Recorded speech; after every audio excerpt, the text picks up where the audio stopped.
ಇವತ್ತಿನ ಸಭೆ ವಿಶೇಷವಾಗಿ ಎಲ್ಲ ಇಂಡಸ್ಟ್ರಿ, ಬೇರೆ ಬೇರೆ ಇಂಡಸ್ಟ್ರೀಸ್, ಫ್ರಮ್ ಐಟಿ ಇಂಡಸ್ಟ್ರಿಯಿಂದ ಹಿಡಿದು ಎಲೆಕ್ಟ್ರಾನಿಕ್ ಇಂಡಸ್ಟ್ರಿಯಿಂದ ಹಿಡಿದು ಟ್ರೇಡ್ ಯೂನಿಯನ್ ಅಧ್ಯಕ್ಷಗಳನ್ನೆಲ್ಲ ಸೇರಿಸಿದ್ವಿ. ಇಲ್ಲಿ ಕರೆದಿರ್ತಕ್ಕಂಥ ಉದ್ದೇಶ, ಮೊನ್ನೆ ತಾನೇ ನಾವು ಈ ಮಿನಿಮಮ್ ವೇಜಸ್ ಪ್ರಿಲಿಮಿನರಿ ನೋಟಿಫಿಕೇಶನ್ ನ ಜಾರಿ ಮಾಡಿದ್ದೇವೆ. ಇನ್ನು 60 ದಿನ ಕಾಲ ಅವಕಾಶ, ಇನ್ನು 60 ಡೇಸ್ ಅದಕ್ಕೆ ಎಲ್ಲ ಸಾರ್ವಜನಿಕರು ಬಂದು ಅದರ ಬಗ್ಗೆ ಮಾತನಾಡಬಹುದು. ಆ ವಿಷಯದ ಜೊತೆಗೆ ನಮ್ಮ ಇಲಾಖೆಯಿಂದ ಏನನ್ನ ತೊಂದರೆಗಳು ಇದೆಯಾ, ನಮ್ಮ ಇಲಾಖೆ ಮತ್ತು ಆ ಇಲಾಖೆಗಳನ್ನ ವಿಶೇಷವಾಗಿ ಇಂಡಸ್ಟ್ರಿ ಜೊತೆಗೆ ಇನ್ನ ಎಷ್ಟು ನೀಟಾಗಿ ನಾವು ಬಿಸ್ನೆಸ್ ಮಾಡಬಹುದು, ಫ್ರೀ ಬಿಸ್ನೆಸ್ ಹೆಂಗ್ ಮಾಡಬಹುದು, ಈಸ್ ಆಫ್ ಡೂಯಿಂಗ್ ಬಿಸ್ನೆಸ್ ಹೆಂಗ್ ಮಾಡಬಹುದು, ಅಥವಾ ನಮ್ಮ ಇಲಾಖೆಯಿಂದ ಯಾವ್ದನ್ನ ವಿಶೇಷವಾದಂತಹ ತೊಂದರೆಗಳು ಅಥವಾ ನಮ್ಮ ಇಲಾಖೆಯಿಂದ ಯಾವುದೇ ರೀತಿ ಅವರಿಗೆ ಹ್ಯಾಂಪರ್ ಆಗ್ತಕ್ಕಂಥದ್ದು ಏನನ್ನ ಹೊಸ ಕಾನೂನುಗಳನ್ನ ಮಾಡಬೇಕಂತಕ್ಕಂಥದಕ್ಕೆ ಇದು ಸಂವಾದನ ಇದು ಒಂದು ಚರ್ಚೆ ಆಗಿರ್ತಕ್ಕಂಥದ್ದು. ಇದರಲ್ಲಿ ಬಹಳಷ್ಟು ಜನ ಪಾರ್ಟಿಸಿಪೇಟ್ ಮಾಡಿದ್ದಾರೆ. ಸುಮಾರು 250 ಜನ ಪಾರ್ಟಿಸಿಪೇಟ್ ಮಾಡಿದ್ದಾರೆ. ಬಹಳ ಅನುಕೂಲವಾದಂತಹ ಚರ್ಚೆಗಳಾಗಿದ್ದಾವೆ. ಕೆಲವು ಸಜೆಷನ್ಸ್ಗಳು ಬಹಳ ನಮಗೆ ಅನುಕೂಲ ಆಗ್ತಕ್ಕಂಥದ್ದು, ನಮಗೆ ಸಾರ್ವಜನಿಕರಿಗೆ ಅವರಿಗೆ ಅನುಕೂಲ ಆಗ್ತಕ್ಕಂಥ ಸಜೆಷನ್ಗಳು ಏನು ಕೊಟ್ಟಿದ್ದಾರೆ ಅದನ್ನ ಮುಂದೆ ಬರ್ತಾ ದಿನಗಳಲ್ಲಿ ಇಂಪ್ಲಿಮೆಂಟ್ ಮಾಡ್ತೀವಿ. ಅದಕ್ಕಾಗಿ ಕರೆದಿರ್ತಕ್ಕಂಥ ಸಭೆ ಇದು. ಸಾಕಷ್ಟು ಅಪಸ್ವರ ಕೇಳಿ ಬರ್ತಾ ಇದೆ. ಏನು ಲಿಂಗಾಯತ ಒಕ್ಕಲಿಗ ಸಮುದಾಯ ಕಡಿಮೆ ತೋರಿಸಲಾಗಿದೆ, ಅವೈಜ್ಞಾನಿಕ ವರದಿ ಇದು ಅನ್ನುವಂತ ಚರ್ಚೆಗಳು. ಒಂದು ಯಾವುದೇ ದೇಶದಲ್ಲಿ ನೀವು ಯಾರನ್ನ ಜಸ್ಟಿಫೈ ಮಾಡಬೇಕಾಗಿದ್ರೆ, ಪೊಲಿಟಿಕಲಿ ಜಸ್ಟಿಫೈ ಮಾಡಬೇಕಾಗಿದ್ರೆ ಒಂದು ಪೊಲಿಟಿಕಲ್ ಕಾಸ್ಟ್ ಸೆನ್ಸಸ್ ಬೇಕೇ ಬೇಕು. ಇವತ್ತು ಸರ್ಕಾರ ಕಾಸ್ಟ್ ಸೆನ್ಸಸ್ ಮಾಡಿದೆ. ಡೆಫಿನೆಟ್ಲಿ ಎಲ್ಲಾ ಸಮುದಾಯಗಳಿಗೆ ಇದು ತರ ಭಿನ್ನಾಭಿಪ್ರಾಯ ಇದೆ, ನಮ್ಗೆ ಜಾಸ್ತಿ ಇದೆ, ಕಮ್ಮಿ ತೋರಿಸಿದ್ರೆ ಅಂತೇಳಿ. ಅದಕ್ಕೆ ಸರ್ಕಾರಕ್ಕೆ ಸಂಪೂರ್ಣವಾದಂತಹ ಆಪರ್ಚುನಿಟಿ ಒಂದ್ಸಲಿ ಕೊಟ್ಟಾದ ನಂತರ ಅದಕ್ಕೆ ಪರಿಶೀಲನೆ ಮಾಡ್ಲಿಕ್ಕಾಗಿರ್ಲಿ, ಜಸ್ಟಿಫಿಕೇಶನ್ ಕೊಡ್ಲಿಕ್ಕಾಗಿರ್ಲಿ. ಈಗ ನನಗಿರ್ತಕ್ಕಂಥ ಮಾಹಿತಿ ಪ್ರಕಾರ ಬಹುತೇಕ ಒಂದು ಅಸೆಂಬ್ಲಿ ವಾರು ಸಿಡಿ ಕೊಡ್ತಕ್ಕಂಥ ಸಾಧ್ಯತೆ ಇದೆ ಅಂತ ನಾನು ಭಾವಿಸ್ತಿದ್ದೇನೆ. I could be wrong. ನನಗಿರ್ತಕ್ಕಂಥ ಮಾಹಿತಿ, ಆ ಸಿಡಿಯನ್ನ ನಿಮ್ಮ ಕೈಯಲ್ಲಿ ಕೊಟ್ಟಾದ ನಂತರ ನಿಮ್ಮ ತಾಲೂಕಿನಲ್ಲಿ ನಿಮ್ಮ ಸಮುದಾಯಗಳು ಕಮ್ಮಿ ಜಾಸ್ತಿ ಇದ್ರೆ ಅಲ್ಲಿ ಜಸ್ಟಿಫಿಕೇಶನ್ ಮಾಡ್ಲಿಕ್ಕೆ ಅವಕಾಶ ಇದೆ. ಆ ಜಸ್ಟಿಫಿಕೇಶನ್ ಕರೆಕ್ಟ್ ಇದೆಯಲ್ಲ ಅಂತ ಚೆಕ್ ಮಾಡ್ಲಿಕ್ಕೆ ಒಂದು ಅವಕಾಶ ಬೇಕಲ್ಲ. ಇನ್ನ ವರದಿನೇ ಜಾರಿಗೆ ಬಂದಿಲ್ಲ. ಈಗ ಮತ್ತೆ ಯಾವ ರೀತಿ ಯಾರು ಮಾಡಿದ್ರು ಈ ತರದ್ದು ಅಸಮಾಧಾನ ಬಂದೇ ಬರುತ್ತಲ್ಲ. ಈಗ ಯಾವುದೇ ಕಾಸ್ಟ್ ಸೆನ್ಸಸ್, ಈಗ ಸೆನ್ಸಸ್ ಬೇರೆ, ಕಾಸ್ಟ್ ಸೆನ್ಸಸ್ ಇಂಪಾರ್ಟೆಂಟ್. ಈಗ ಒಂದು ಉದಾಹರಣೆ ಕೊಡ್ತೀನಿ, ಸುಮ್ಮನೆ ಟೀಕೆ ಮಾಡ್ತಿಲ್ಲ. ಒಂದು ಅಸೆಂಬ್ಲಿ ಎಲೆಕ್ಷನ್ಗೆ, ಪಾರ್ಲಿಮೆಂಟ್ ಎಲೆಕ್ಷನ್ಗೆ 40 ಲಕ್ಷ ಓಟ್ ಜಾಸ್ತಿ ಆಗ್ತವೆ. ಒಂದು ಅಸೆಂಬ್ಲಿ ಎಲೆಕ್ಷನ್ಗೆ, ಪಾರ್ಲಿಮೆಂಟ್ ಎಲೆಕ್ಷನ್ಗೆ ಕೇವಲ 6 ತಿಂಗಳಲ್ಲಿ 40 ಲಕ್ಷ ಓಟ್ ಜಾಸ್ತಿ ಆಗ್ತವೆ. ಮತ್ತೆ ಈ ತರದ ವ್ಯತ್ಯಾಸಗಳು ಬಂದೇ ಬರ್ತವೆ. ಸೊ ಈ ವ್ಯತ್ಯಾಸ ಕಂಡುಹಿಡಿಬೇಕಾಗಿದ್ರೆ ಸಮರ್ಪಕವಾಗಿ ಚರ್ಚೆನೂ ಆಗ್ಬೇಕು, ಬಟ್ ನೆಗೆಟಿವ್ ಚರ್ಚೆ ಆಗಬಾರ್ದು. ಈ ಚರ್ಚೆ ಜಸ್ಟಿಫಿಕೇಶನ್ ಆದ್ಮೇಲೆ ಚರ್ಚೆ ಆದ್ರೆ ಓಕೆ. ಮೊದಲನೇ ಅಪಸ್ವರ ಹೇಳಿ ಎಲ್ಲ ನೆಗೆಟಿವ್ ಮಾತನಾಡಿದ್ರೆ ಸರಿ ಇಲ್ಲ ಅಂತ ನನ್ನ ಅಭಿಪ್ರಾಯ. ಅದೇ ಈಗ ಸಿಡಿ ಬರುತ್ತಲ್ಲ, ಈಗ ಹೋಗಿರ್ತಕ್ಕಂಥವ್ರು ಯಾರು ಟೀಚರ್ಗಳು. ನಾವೇನ್ ಟೀಚರ್ಗೆ ಫೋನ್ ಮಾಡಿ ಹೇಳ್ಬೋದಾ ನೀವಂತ ಹೋಗ್ಬೇಡ್ರ ಅಂತ ಹೇಳಿ? ನಿಮ್ಮ ಮನೆಯಲ್ಲಿ ಅಂತ ಸರ್ಕಾರ ಗುರುತಿರುತ್ತಾ ಅಂತ? ಇಂಥವ್ರ ಮನೆಗೆ ಹೋಗಿ ಅಂತ ಹೇಳಿ ಡೈರೆಕ್ಷನ್ ಕೊಡ್ಬೋದಾ? Let us apply some mind.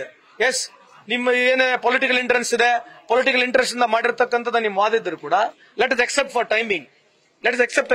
But ಬರ್ಲಿ ಅಲ್ಲ, ಸಿಡಿ ಮಾಹಿತಿ ಬರ್ಲಿ. ಈಗ ನಿಮ್ಮ ಊರಲ್ಲಿ ಎಷ್ಟಾಗಿದೆ, ನಿಮ್ಮ ತಾಲೂಕಿನಲ್ಲಿ ಎಷ್ಟಾಗಿದೆ ಅಂತ ಸ್ಪಷ್ಟೀಕರಣ ಕೊಟ್ಟಾದ್ಮೇಲೆ ಅದರಲ್ಲಿ ತಪ್ಪಿದ್ರೆ ನೀವು ಅದನ್ನ ಹೇಳ್ಬೋದು. ಅದಕ್ಕಿಂತ ಮುಂಚೆ ಅವಕ್ಕೆ ನೀವು ಜಂಪ್ ತಗನ್. ಸಂತೋಷ್ ಲಾಡ್ ಅವ್ರ ಮನೆಯಲ್ಲೂ ಸಮೀಕ್ಷೆ ಆಗಿದೆ ಸರ್. ಶಾಸಕರು ಸಮುದಾಯ ನಾಯಕಗಳಿಗೆ ಮಾತಾಡ್ತಿರೋದು ಸಾಮಾನ್ಯ ಯಾರು ಮಾತಾಡ್ತಾ ಇಲ್ಲ. ಅವ್ರಿಗೆ ಅನುಮಾನ, ನಿಮ್ ಸಚಿವರುಗಳಿಗೆ ಅನುಮಾನ, ನಿಮ್ ಕ್ಯಾಬಿನೆಟ್ ಅವಾಗಿದ್ದಂತವ್ರಿಗೆ ಸಚಿವರಿಗೂ ಅನುಮಾನ ಇಲ್ಲ. ಅಲ್ಲ, ಅನುಮಾನ ಇರ್ಲಿ. ಅಲ್ಲ, ಪ್ರತಿಯೊಬ್ಬರಿಗೆ ಯಾರು ರಾಜಕೀಯ ದೃಷ್ಟಿಯಿಂದ ಹೇಳ್ತಾರೆ, ಮಾತನಾಡ್ತಾರೆ, ಅದನ್ನ ವೆಲ್ಕಮ್ ಮಾಡೋಣ. If I am also talking something negative about it, or if I am unhappy about it, my request them to is ಸ್ವಲ್ಪ ವೇಟ್ ಮಾಡ್ರಿ. ನಿಮಗೆ ದಾಖಲಾತಿಗಳನ್ನ ತಗೊಳ್ಳಿ. ದಾಖಲಾತಿಗಳನ್ನ ತಗೊಂಡು ಚೆಕ್ ಮಾಡಿದ್ಮೇಲೆ ವೆರಿಫಿಕೇಶನ್ ನಲ್ಲಿ ನಿಮಗೇನ ಲೋಪದೋಷಗಳು ಕಂಡು ಬಂದಲ್ಲಿ ಅದು ಹೇಳೋದೆಲ್ಲ ಸರಿ ಇದೆ. ಸಾರಾಸಕಟವಾಗಿ ತಪ್ಪು ಸರಿ ಇಲ್ಲ ಅಂತ ಹೇಳ್ತಕ್ಕಂಥದ್ದು ಸರಿಯಲ್ಲ. ಸಮುದಾಯಕ್ಕೆ ಸಂಬಂಧಪಟ್ಟಂಗೆ ಸರಿ ಇದೆ ಅಂತ ನೀವು ಹೇಳ್ತೀರಿ ಸರ್. ಹಂಗಂತೆ ನಿಮ್ಮ ಮನೆಗೂ ಬಂದು ಸೆನ್ಸಸ್ ಮಾಡಿದೆ ಅನ್ನುವಂತ ಮಾಹಿತಿಗಳು ಇದೆಯಾ ಸರ್? ಆದ್ರೆ ಈಗ ಈ ತರ ಪ್ರಶ್ನೆ ನಾನು ಹೇಳ್ತೇನೆ. What I am answering is whether the committee over house or not, let us have a justification. ಈಗ ನನ್ನ ನೆನಪೇ ಇಲ್ಲ, ನಮ್ಮ ಮನೆಗೆ ಬಂದು ಹೋಗಿರಲ್ಲ, ಹೋಗಿರ್ಬೋದು. ಮನೆಗೆ ಬಂದೇ ಇಲ್ಲ. ಅಲ್ಲಿ ನಿಮ್ಮ ಮನೆಗೆ ಬಂದಿಲ್ಲ ಅಂತ ನಮ್ಮ ದಾಟ ಇಲ್ಲಿ. ಎಲ್ಲರೂ ನಮ್ಮ ಮನೆಗೆ ಬಂದಿಲ್ಲ ಅಂತ ಹೇಳಿದ್ರೆ ಸರಿ ಇದೆ ಅನ್ನೋದು. ಎಲ್ಲರೂ ನಮ್ಮ ಮನೆಗೆ ಬಂದಿಲ್ಲ, ಆಯ್ತು ನಿಮ್ಮ ಮನೆಗೆ ಬಂದಿಲ್ಲ ಅಂತಂದ್ರೆ 95% ಜನಕ್ಕೆ ಮನೆಗೆ ಹೋಗಿದಾರೆ ಅಂತ ಅರ್ಥ ತಾನೆ? ಒಪ್ಕೊಂಡೆ 95% ಪೀಪಲ್ ಅಂತ ಹೋಗಿದಾರೆ ಅಂತ ಹೇಳ್ತಾರಲ್ಲ. And why will any government ಎಲ್ ರಾಂಗ್ ಫಾರ್ ವಾಟ್? ಆಯ್ತು, ಈಗ ಜಸ್ಟಿಫಿಕೇಶನ್ ಬಂದಾದ್ಮೇಲೆ ಸಿಡಿ ಬರುತ್ತೆ. ಸಿಡಿ ಬಂದಾದ್ಮೇಲೆ ನೀವು ನೋಡ್ಕೊಳ್ಳಿ, ಅದ್ರಲ್ಲಿ ನಿಮ್ ತಾಲೂಕು, ನಮ್ಮ ಸಮಾಜ, ನಮ್ಮ ಜಾತಿ ಜನಾಂಗಗಳು ಎಷ್ಟಿದಾವೆ ಅಂತ ಹೇಳಿ ಒಂದ್ ಯಾವ್ದು ಬೇಕು ತಾನೆ ಕಾಪಿ. ಯಾರೇ ಮಾಡಿದ್ರು ಈ ತರದ ಆರೋಪ ಮಾಡತಕ್ಕಂಥದ್ದು, ಈ ರೀತಿಯ ಅನುಮಾನ ಪಡ್ತಕ್ಕಂಥ ಸಾಧ್ಯ ಇದೆ. ಆದ್ರೆ ಸಾರಾಸಕಟವಾಗಿ ಎಲ್ಲರೂ ನೆಗೆಟಿವ್ ಮಾತಾಡ್ತಕ್ಕಂಥದ್ದು ಸರಿಯಲ್ಲ ಅಂತ ನನ್ನ ಅಭಿಪ್ರಾಯ. ಸರ್ಕಾರದ ಒಂದು ಭಾಗವಾಗಿರ ಸರ್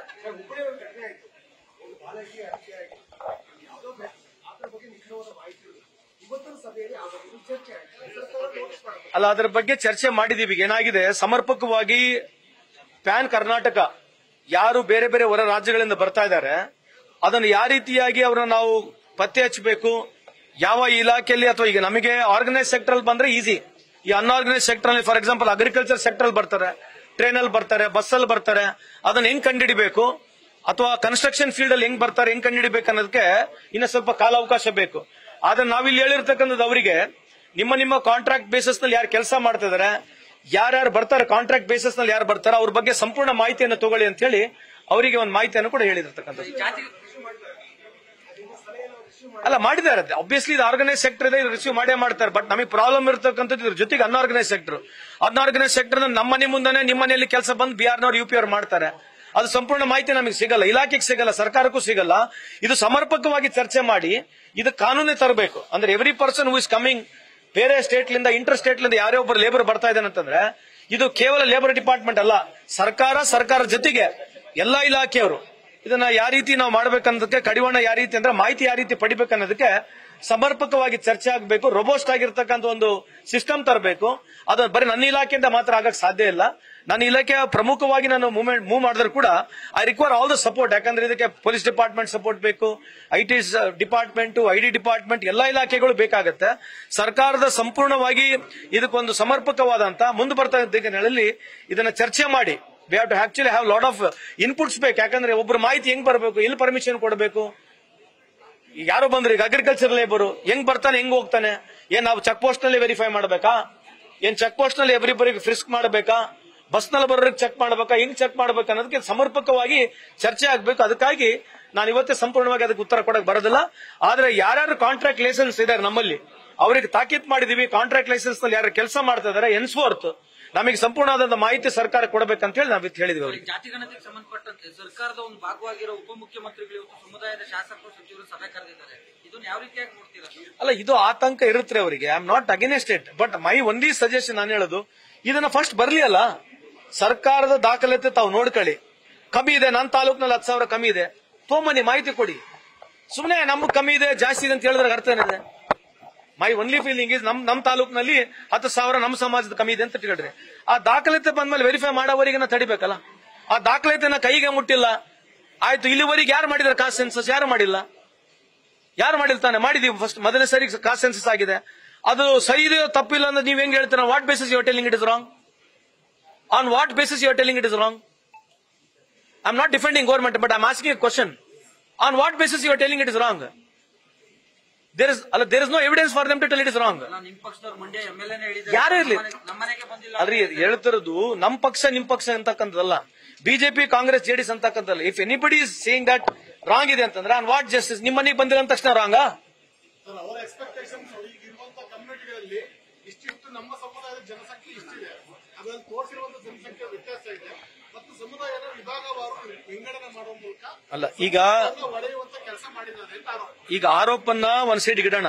ನೀವೆಲ್ಲ ಸಮುದಾಯಗಳು ಕೇಳಿ, ನಾನು ಕೂಡ ರಾಜಕೀಯ ವ್ಯವಸ್ಥೆಯಲ್ಲಿ 30 ವರ್ಷ ಇದ್ದೇನೆ. ಎಲ್ಲರ ಸಮುದಾಯ ಲೆಕ್ಕ ಹಾಕಿದ್ರೆ ನಮ್ ಕರ್ನಾಟಕದ 12 ಕೋಟಿ ಜನಸಂಖ್ಯೆ ಇದೆ. ನಿಮ್ದೆಷ್ಟು 1.5 ಕೋಟಿ, ನಮ್ದೆಷ್ಟು 4 ಕೋಟಿ, ಹಿಂಗೆಲ್ಲ ಸಮುದಾಯಗಳು ಹೇಳ್ತಾವೆ. ಸಪ್ರೇಟ್ ನಿಮ್ ಸಮುದಾಯ ಯಾವ್ದು ನನಗೆ ಗೊತ್ತಿಲ್ಲ. ನಿಮ್ ಸಮುದಾಯ ಹೋಗಿ ಕೇಳಿ, ನಿಮ್ ಸಮುದಾಯ ಸ್ವಾಮೀಜಿ ಕೇಳಿ, ನಮ್ ಸಮುದಾಯ ಸ್ವಾಮೀಜಿ ಕೇಳಿ, ನಿಮ್ ಸಮುದಾಯದ ಎಲ್ಲ ಮುಖಂಡರು ಕೇಳಿ, ಎಲ್ಲರೂ ಜಾಸ್ತಿನೇ ಹೇಳ್ತಾರೆ. ಎಲ್ಲರೂ ಹೇಳೋದು ನೋಡಿದ್ರೆ 18 ಕೋಟಿ ಆಗ್ಬೇಕು ಕರ್ನಾಟಕದಾಗ. ಅದ್ರ ಬಗ್ಗೆ ಚರ್ಚೆ ಅಲ್ಲ. ಈಗ ಸಮರ್ಪಕವಾಗಿ ಸರ್ಕಾರ ಒಂದು ಸರ್ವೆ ಮಾಡಿದೆ, ಕಾಸ್ಟ್ ಸೆನ್ಸಸ್ ಮಾಡಿರ್ತಕ್ಕಂಥ ಸರ್ವೆ ಸಿಡಿ ಮುಖಾಂತರ ಕೊಡ್ತಾರೆ. ಅದನ್ನ ನೋಡಿ ಚರ್ಚೆ ಮಾಡಿ. ಫಸ್ಟ್ ಅದನ್ನ ನೋಡಿ ಪಬ್ಲಿಕ್ ಡೊಮೈನ್ ಬಿಡ್ಲೇಬೇಕು ತಾನೆ. This has to go to the cabinet, then it has to go to the assembly, debate ಆಗ್ಬೇಕು, ವಿಚಾರನ ವಿಮರ್ಶೆ ಆಗ್ಬೇಕು. ಸೊ ಮೊದಲೇ ದಯಮಾಡಿ ಇದು ತಪ್ಪಿದೆ ಅಂತ ಹೇಳ್ತಕ್ಕಂಥದ್ದು ಸರಿ ಇಲ್ಲ ಅಂತ ನನ್ನ ವಾದ. ನ್ಯೂಸ್ ಫಸ್ಟ್, ನಿರ್ಭೀತಿಯಿಂದ ನಿಮ್ಮ ಪರವಾಗಿ.